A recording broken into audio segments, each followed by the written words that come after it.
नेपाल की धरती पर आज इतिहास लिखा गया है। एक महिला जो कभी न्याय की कुर्सी पर बैठकर भ्रष्टाचार से लड़ी, आज उसी महिला को मिला है देश की बागडोर। जी हाँ, सुशीला कार्की बनी है नेपाल की पहली महिला प्रधानमंत्री। लेकिन ये कहानी सिर्फ सत्ता बदलने की नहीं है मेरे भाई, ये कहानी है युवाओं की ताकत की, लोकतंत्र की आवाज की और जन क्रांति की।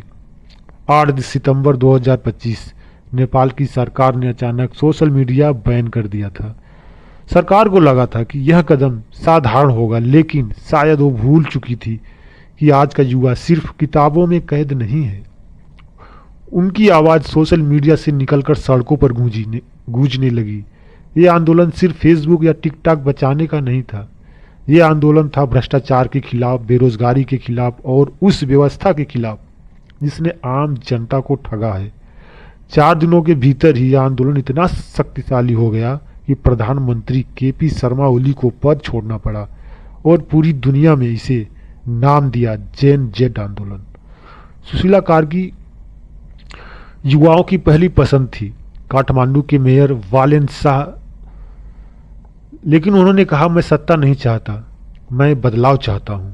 और फिर सामने आया सुशीला कार्की का नाम, एक महिला जिसने न्याय की कुर्सी पर रहते हुए बार बार भ्रष्टाचारियों को चुनौती दी थी। उनकी ईमानदारी, उनकी सच्चाई और उनकी साफ छवि यही वजह बनी कि सभी ने उन्हें अंतिम प्रधानमंत्री बनने का सहमति जताई।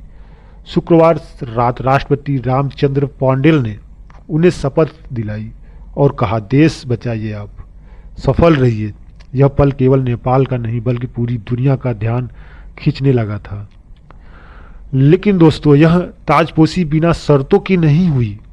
जेन जेड आंदोलन ने 5 बड़े वादे किए और सुशीला कार्की ने उन्हें मान भी लिया है। पहला, अगले 6 से 12 महीने में आम चुनाव होंगे। दूसरा, संसद भंग की जाएगी। तीसरा, सरकार होगी नागरिक और सेना के प्रतिनिधित्व वाली। चौथा मांग उनका, पुराने दलों और नेताओं की संपत्ति की होगी सख्त जांच।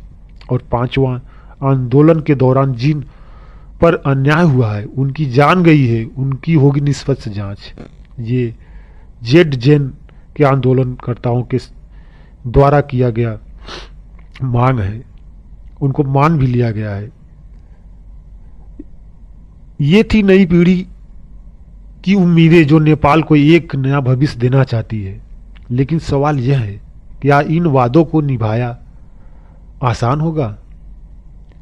राजनीतिक दलों ने पहले ही शपथ ग्रहण का बहिष्कार किया। भ्रष्टाचार की जांच होगी तो बड़े बड़े नेताओं की